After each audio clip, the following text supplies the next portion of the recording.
je vais vous faire une petite présentation des smart contracts et vous expliquer en quoi il s'agit d'une techno qui peut un peu bouleverser pas mal de choses d'un point de vue économique, sociétal. En plus, comme vous avez l'avantage d'être tech, je vais vous faire une petite démo un peu des smart contracts et de leur fonctionnement par rapport à la blockchain. Parce que vous allez le voir quand même, c'est des technos qui sont vachement liés et son implémentation elle est rendue possible par la blockchain. Bon alors pour commencer, je pense que c'est pas si mal de s'intéresser au nom en tant que tel. Un smart contract, qu'est-ce que c'est? Déjà, en français, ça signifie un contrat intelligent. Un contrat intelligent, enfin un contrat en tant que tel, pardon, c'est un accord de volonté ayant pour but d'engendrer une obligation d'une ou de plusieurs personnes envers une ou plusieurs autres. En clair, et à travers un exemple, si jamais vous déposez votre argent à la banque, vous passez en réalité un contrat avec elle. Votre argent il est mis en sécurité par la banque, c'est relatif, moyennant une certaine somme de votre part. Mais les contrats, malgré les nombreuses clauses qu'on peut y ajouter, ça reste un accord de volonté, un accord de principe en fait. Et rien n'empêche votre banque, et ça c'est déjà produit par le passé, si je peux citer l'exemple de la Grèce lors de la crise financière de 2008, de vous bloquer ou restreindre l'accès à votre compte.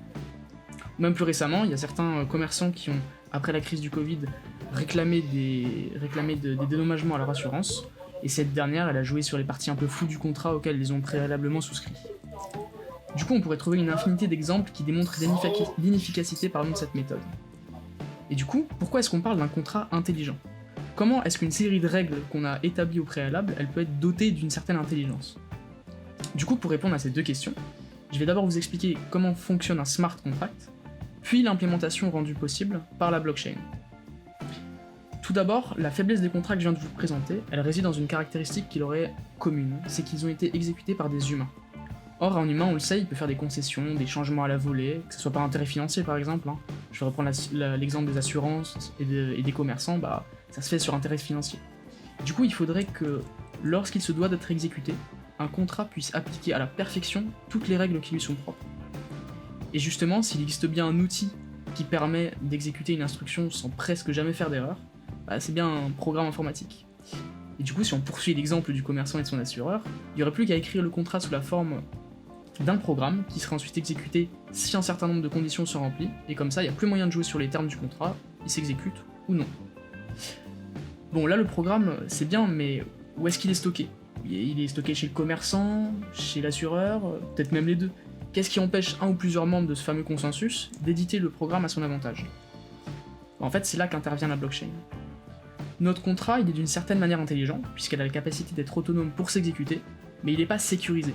En fait, par là, j'entends qu'il n'est pas immuable, c'est-à-dire qu'on peut pas ne pas le changer. Et la blockchain, de par son architecture, possède cette caractéristique d'immuabilité.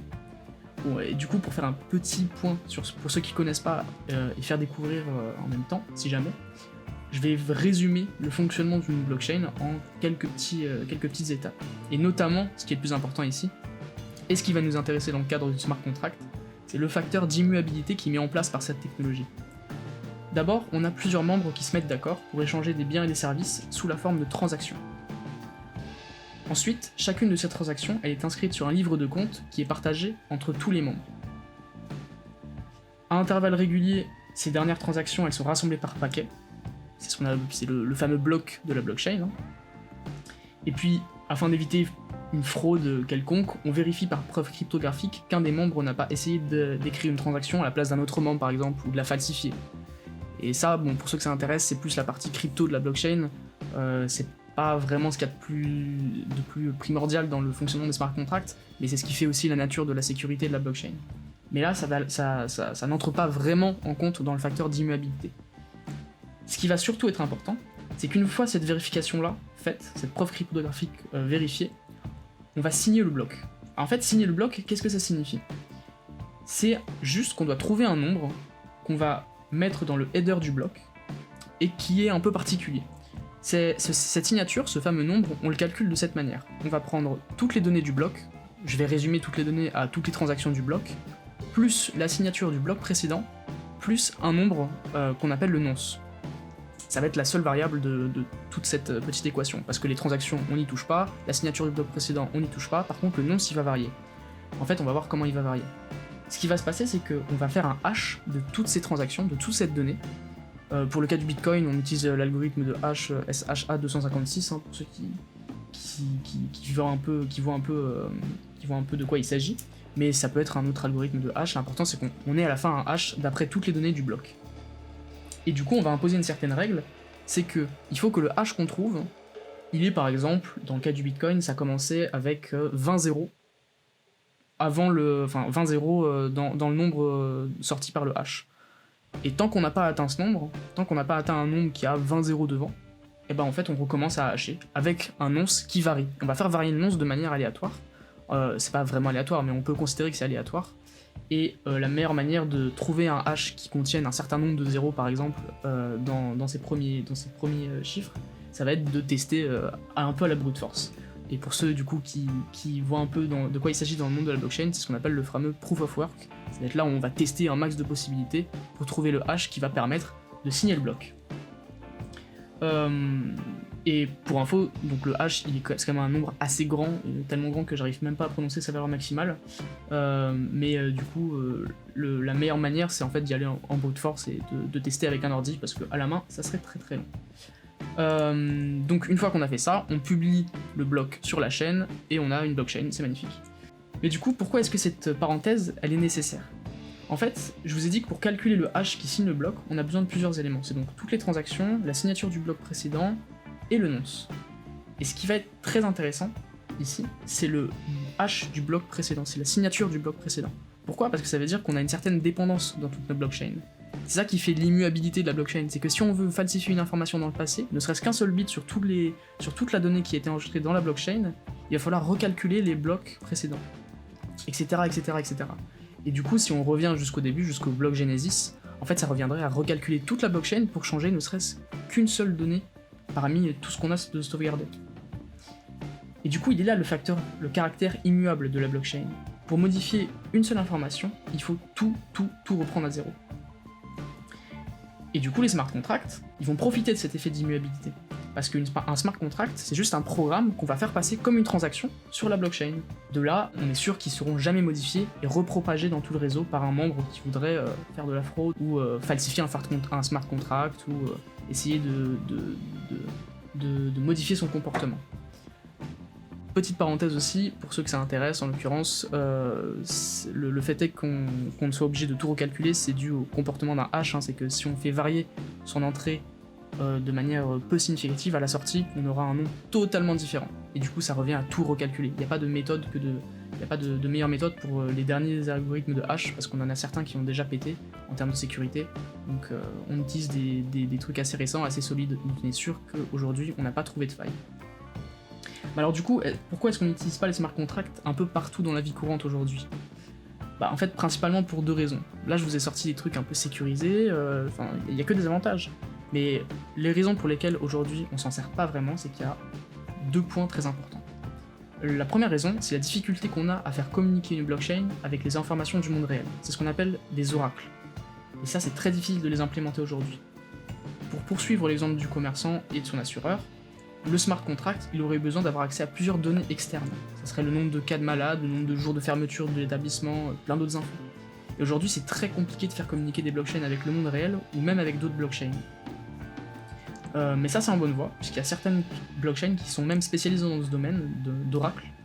C'est le cas de Chainlink, pour ceux qui veulent s'y intéresser, qui est un peu le leader de cette technologie d'oracle, qui en plus a l'avantage d'être décentralisée. Il n'y a pas que ça, mais en l'occurrence, Chainlink est une blockchain qui permet de fournir des oracles pour plein d'autres blockchains et pour des API du monde réel. Donc ça permet un peu de faire le pont, le lien entre ces deux environnements. Et la seconde raison, c'est que l'immense majorité des smart contracts qui sont écrits et déployés aujourd'hui, ils sont faits pour la blockchain Ethereum, qui est le leader des smart contracts aujourd'hui. Et pour beaucoup de raisons qui sont techniques par rapport au fonctionnement actuel du réseau, de la validation des blocs, de la finance décentralisée, en fait Ethereum est devenu très très lent. Et pour vous donner un ordre d'idée, il est capable de gérer à peu près une dizaine de transactions à la seconde, alors que Visa, à titre de comparaison, est capable d'en supporter 2000 en temps normal et jusqu'à 25 000 en cas de montée de charge du réseau. Et ça a pour effet d'augmenter considérablement le prix d'écriture sur Ethereum, parce que forcément, si on veut passer en priorité, il faut payer un petit surplus, et résultat, on se retrouve avec des frais de transaction qui sont juste monstrueux. Et comme je vous ai dit qu'un smart contract est déployé sous la forme d'une transaction, en fait ça revient à dire que pour déployer un smart contract, on va payer extrêmement cher. Bon, à part ça, les smart contracts peuvent être utilisés et appliqués à beaucoup de domaines, que ce soit la finance, l'industrie bancaire, la gouvernance, mais en fait en réalité tout ce qu'on peut déjà modéliser sous la forme d'un smart contract. Du coup, je terminerai cette petite parenthèse-là sur quelques outils qui vous permettront de commencer à utiliser ou écrire des smart contracts sans vraiment perdre de temps sur la partie déploiement, blockchain, etc. Déjà, on a le framework Truffle avec le logiciel Ganache qui permet de lancer un réseau Ethereum privé, en local, donc comme ça on n'a pas à se charger de la partie blockchain. MetaMask pour signer des transactions, comme ça on n'a pas à signer les fameuses transactions sur la blockchain. Si vous avez envie malgré tout de le faire en code, il y a EdSigner qui est proposé par une entreprise qui s'appelle Consensus qui permet de faire ça sous la forme de code. De mémoire, je sais pas, il me semble que c'est du Go, mais ça peut être aussi du Java, donc à voir. Et surtout, si vous avez envie de programmer des smart contracts, il y a Solidity. C'est le langage de programmation utilisé pour créer des smart contracts sous Ethereum, qui est le plus répandu aujourd'hui. Je veux dire, en termes de smart contracts, c'est ce qu'il y a de plus commun. Même s'il y a une implémentation qui existe en Python, pour ceux qui veulent pas trop quitter la programmation standard, entre guillemets, qui s'appelle Viper. Et Viper, ouais, c'est vraiment du Python-like pour Ethereum, pour programmer des smart contracts sous Ethereum. Du coup, maintenant, je vais vous faire une petite présentation de un petit smart contract. Pour tous ceux qui veulent commencer à écrire des smart contracts pour Ethereum, je pense que la porte d'entrée que je conseille, c'est CryptoZombie, qui est un petit site qui permet de bien s'initier à comment bien programmer en Solidity. Il y a toutes les bonnes pratiques et tout, et en plus c'est à travers un petit exemple. C'est l'idée d'avoir une petite armée de zombies qu'on va modéliser sous la forme de tokens sur Ethereum, et on a plein de choses qui arrivent. Donc je vais pas vous faire toute une présentation de CryptoZombie, ça prendrait pas mal de temps, mais je vais surtout m'intéresser, je vais peut-être zoomer, surtout m'intéresser à ce contrat-là, qui s'appelle le ERC 721. C'est, je trouve, le plus simple. On entend beaucoup parler sur Ethereum de l'ERC 20, mais j'ai pas envie ici d'en parler parce que ça serait un peu trop long, il y a beaucoup de choses à dire sur ERC 20, sur le contrat ERC 20, mais je vais plutôt vous parler de ERC 721, qui est une autre version, si on pourrait dire. C'est un contrat qui permet de représenter des assets non fongibles sur la blockchain. C'est-à-dire qu'on peut pas diviser, c'est pas exactement ça que ça veut dire, mais en gros, vos zombies, vous pouvez pas dire je vais donner 0,5 zombies à un pote, ou je vais pas en donner 0,23 à un pote. L'idée c'est que vous pouvez transférer un token par un token. Du coup, l'ERC 721, c'est un peu un modèle qui décrit ce qu'on va pouvoir, le contrat, c'est un modèle qui décrit les échanges qu'on va pouvoir faire via ce contrat-là. C'est vraiment très simple, hein. On a du transfert, l'approbation du transfert, on a à qui appartient le token initial, à qui ça a été transféré, etc. etc. En fait, c'est juste des petites fonctions qu'on va pouvoir implémenter. Donc il y en a que 4. Là ici c'est des events, c'est un peu pour le coup les events c'est plus quand on veut récupérer une confirmation. C'est pas vraiment, c'est un truc qu'on veut faire par exemple si on a un petit site web, si on a un shop en ligne, ça peut être bien d'avoir un event qui va pouvoir être émis au moment où on va appeler cette fonction. Les fonctions qui leur sont liées. Donc transfert et approve. Donc ça va émettre 2 events, transfert et approval. Donc du coup, si je vais vous montrer vite fait, là il y a plein de fonctions qui nous intéressent pas vraiment, mais l'idée c'est qu'on va pouvoir surtout s'intéresser à celle-ci, qui va juste définir quelque chose, c'est le transfert d'un zombie de quelqu'un à quelqu'un d'autre, d'un acteur à un autre. Et grâce à ce contrat-là, le RC 721, on va pouvoir faire passer un zombie qui est juste une représentation d'un asset sur la blockchain, c'est juste de la donnée. Tout comme on pourrait dire, voilà, je considère que tel appartement appartient à telle personne, bah là c'est un zombie en l'occurrence. Voilà, je pense que ceux qui connaissent CryptoKitties voient un peu là où je veux en venir, c'est l'idée qu'on puisse échanger vraiment n'importe quoi sur la blockchain. Et l'idée c'est que vraiment grâce à des contrats dont on est sûr que, comme je vous ai expliqué, ils seront immuables dans le temps, on puisse un peu se les échanger en toute sécurité en fait. Et les échanges, c'est quand même la base de tout aujourd'hui. C'est pour ça que je vous ai dit que ça peut révolutionner, et ça va, je pense, révolutionner pas mal de choses. Puisqu'à travers les échanges, et des échanges qui sont en plus sécurisés, bah on peut aller très loin, quoi. Il y a pas mal de choses ici à regarder, mais au final, c'est quand même assez simple. On a l'adresse, c'est un type de données qui représente juste l'adresse Ethereum de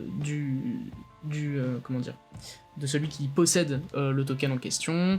On a à qui on va l'envoyer, donc c'est vraiment des choses, c'est vraiment très très simple hein, pour le coup. Solidity, même en tant que tel, le langage est je trouve assez simple, donc si jamais vous voulez commencez vraiment par Solidity, c'est ce qu'il y a de plus facile à comprendre. Et c'est en vrai, c'est grave fun, il y a pas mal de trucs à implémenter si jamais vous avez des idées. Et puis là, on peut remarquer qu'on a un token. C'est la représentation de notre zombie, c'est juste un int 256. Après voilà, on peut envoyer autre chose que juste un int sur la blockchain. Si on veut se représenter un zombie en l'occurrence, ça peut être pas si mal si on peut l'avoir. Hop. Ça peut être représenté sous la forme de... Voilà, c'est juste une bête structure avec un nom, son ADN, un niveau, etc. Et donc on peut faire ça avec vraiment tout, ça peut être comme je vous l'ai dit avec un appartement, etc. Et grâce à ce contrat-là, je vous conseille quand même d'aller voir pas mal de choses. Pourquoi est-ce que c'est si intéressant que ça parce qu'il y a vraiment beaucoup de choses à dire sur ERC-721 et ERC-20, qui sont deux contrats implémentés sur Ethereum. Et ça révolutionne vraiment la manière dont on s'échange des trucs. Voilà, bah, si vous avez des questions, n'hésitez pas. Même que ce soit par rapport au code ou n'importe quoi, je ferai de mon mieux pour y répondre. Merci.